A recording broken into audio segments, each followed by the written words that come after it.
teman-teman, assalamualaikum warahmatullahi wabarakatuh. Perkenalkan, nama saya Retno Cahyanti, NIM 63010200095 dari Prodi Perbankan Syariah kelas 3C. Video ini saya buat untuk memenuhi nilai akhir mata kuliah Ekonomi Mikro Islam. Dalam video ini kita akan membahas tentang mekanisme pasar dalam Islam. Pengertian pasar. Pasar adalah tempat bertemunya antara penjual dan pembeli dan melakukan transaksi barang atau jasa. Pasar merupakan sebuah mekanisme pertukaran barang dan jasa yang alamiah yang telah berlangsung sejak awal peradaban manusia. Perspektif Islam dalam hal mekanisme pasar, dalam konsep Islam yang akan tercermin prinsip syariah dalam bentuk nilai-nilai yang secara umum dapat dibagi dalam dua perspektif, yaitu makro dan mikro. Nilai syariah dalam perspektif mikro menekankan aspek kompetisi atau profesionalisme dan sikap amanah.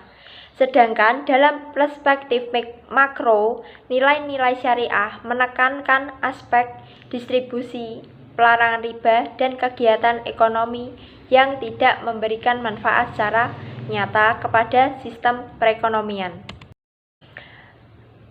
Di dalam mekanisme pasar dalam Islam, ada kemaslahatan bagi masyarakat berdasarkan mekanisme pasar dalam Islam, yaitu ada keadilan, dua, menghindari aktivitas yang terlarang, tiga, ada kemanfaatan.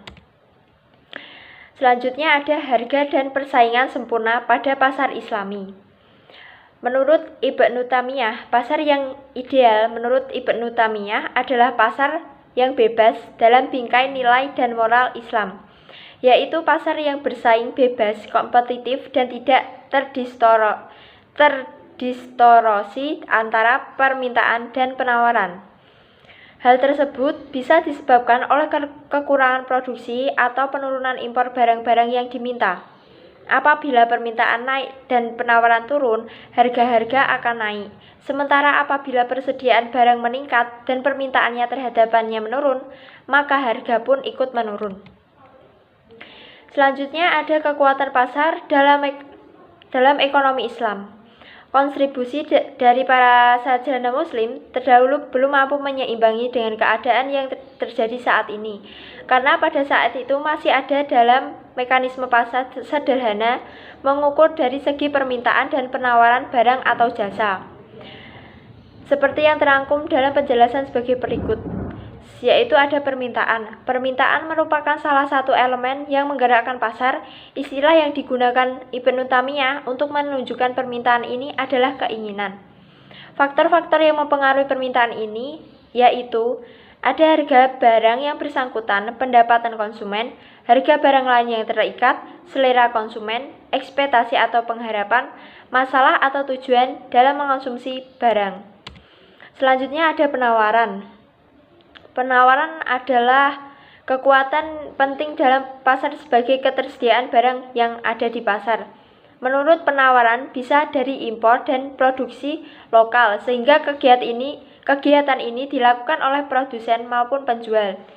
Faktor dari penawaran sendiri yaitu tercermin dari keuntungan yang didapat, dan yang menjadi unsur dari keuntungan ini adalah harga barang dan biaya produksi. Harga barang ini mempengaruhi pada nilai keadilan, sebab yang akan berdampak buruk pada mekanisme pasar.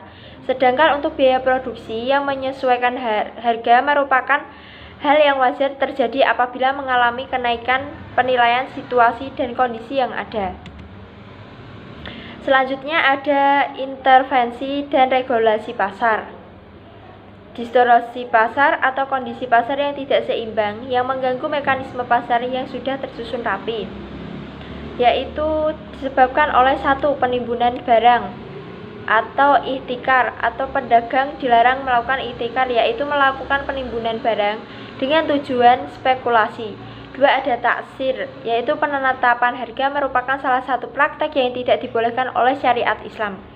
Tiga, yaitu ada riba, salah satu ajaran Islam yang penting untuk menegakkan keadilan, menghapuskan eksploitasi dalam transaksi bisnis adalah dengan melarang riba. 4 ada tadlis, 5 ada jual beli gharar, 6 ada tindakan melambungkan harga Islam, yaitu ada larangan maks atau pengambilan bea cukai atau pungli, ada larangan naisi. Naisi adalah sebuah praktek dagang di mana seorang pura-pura menawar barang yang didagangkan dengan maksud hanya untuk menaikkan harga agar orang lain bersedia membeli dengan harga itu. Selanjutnya ada keseimbangan pasar. Kesimpulan, ekonomi Islam memandang bahwa pasar, negara, dan individu berada dalam keseimbangan istihad, tidak boleh ada subordinat, sehingga salah satunya menjadi dominan dari yang lain. Pasar dijamin kebebasannya dalam perspektif Islam. Konsep mekanisme pasar dalam Islam menunjukkan dirujuk pada hadis Rasulullah. Dengan demikian, Islam jauh mendahului Barat dalam merumuskan konsep mekanisme pasar. Konsep mekanisme pasar dalam Islam selanjutnya dikembangkan secara ilmiah oleh ulama sepanjang sejarah, mulai dari Abu Yusuf Al-Ghazali, Ibnu Taimiyah, Ibnu Khaldun, dan lainnya. Para ulama tersebut membahas konsep mekanisme pasar secara komprehensif. Mereka telah membahas kekuatan supply and demand. Kajian mereka telah sampai pada faktor-faktor yang mempengaruhi pasar. Sekian PowerPoint yang dapat saya sampaikan. Terima kasih. Wassalamualaikum warahmatullahi wabarakatuh.